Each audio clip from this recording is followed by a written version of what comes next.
Welcome to Still Moment Studio. My name's Paula. Today I'm just going to talk a little bit about water control. So as I paint this sunset, you can see that I'm just lightly dipping my brush into the water. You don't have to fully dip your brush into the water. I can just take up a little bit of water as I need to. The second thing that you can use is the edge of your container.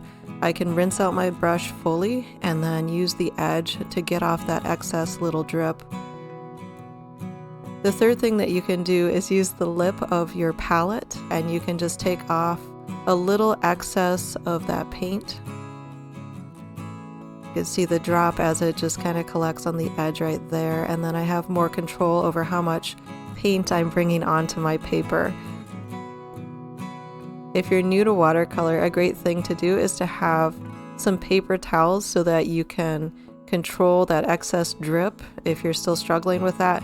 And over time you get used to how much water. I still use too much water sometimes, and you have to pull that back off, either with the paper towel that I always have handy, like I said, or with a dry brush. So paper towels have multiple uses. You can also use it to dry out your brush if you're trying to lift off paint. So as the painting continues, you can watch for those little things. I will mix the color I'm intending to use and wipe across the edge of the palette well, those little well edges. Then I'll go back sometimes for that little drip so it's the same color. As I rinse my brush, I rub it against the edge of the container. It's just going to brighten up the edge over here just a little bit so it's really a warm color. When I'm setting up my palette, I squeeze my paint on the upper edge of the palette wells. So as you can see on my smaller circular wells, I have it on the upper edge. I do not put it in the lower portion. That's where I'm going to mix the color that I'm intending to use.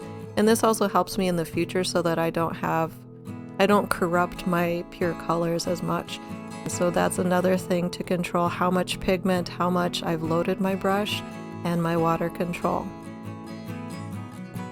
For the lower edge, I need a lot of dark color, so I'm building up quite a bit more paint to load into my brush and have a consistent tone down here, and then continuing to add water.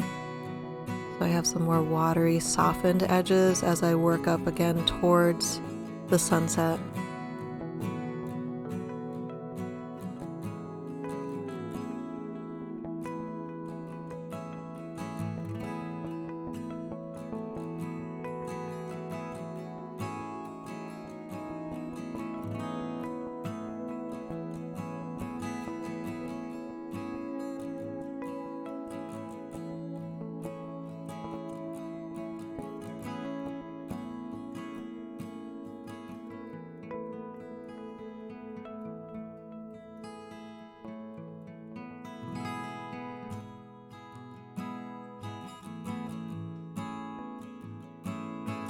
So here you can see I'm pulling off paint, and I'm using that paper towel that I talked about to just really control how much I pull off.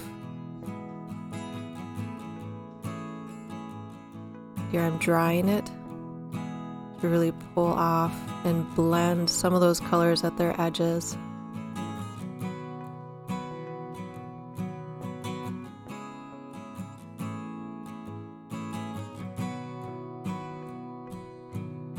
For most of this painting, I've been using wet on wet technique, just keeping it very loose and free-flowing.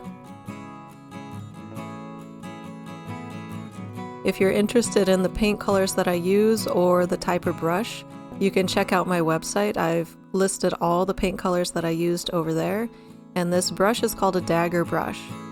You can find the brush listed over on the website as well if you're interested in trying it out. It is both a synthetic and natural bristled brush.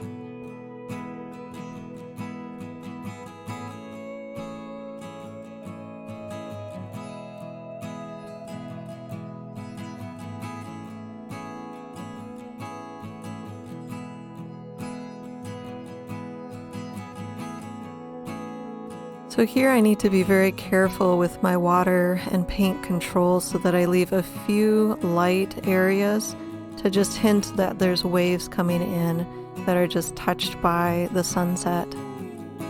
I will fully let this background dry before going on to the next step.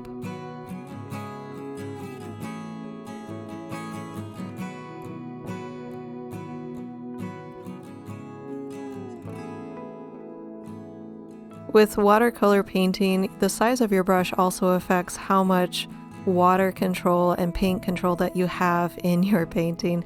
So right here, this is a size 0 brush as I put in the pure, and it can't hold a lot of paint, it can't hold a lot of water, which does help that I don't accidentally drop a big blob on my pure and mess up some of these fine lines that I have in here.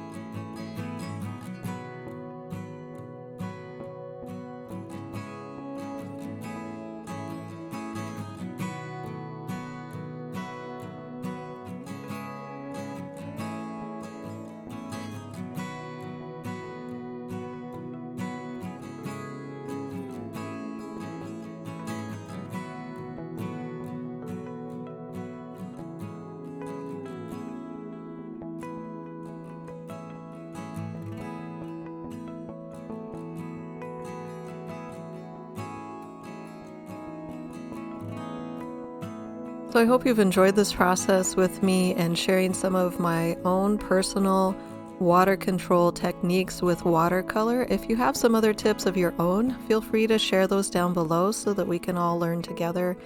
Watercolor is a great medium. It is technical, and that's one of the things that we love about it, honestly.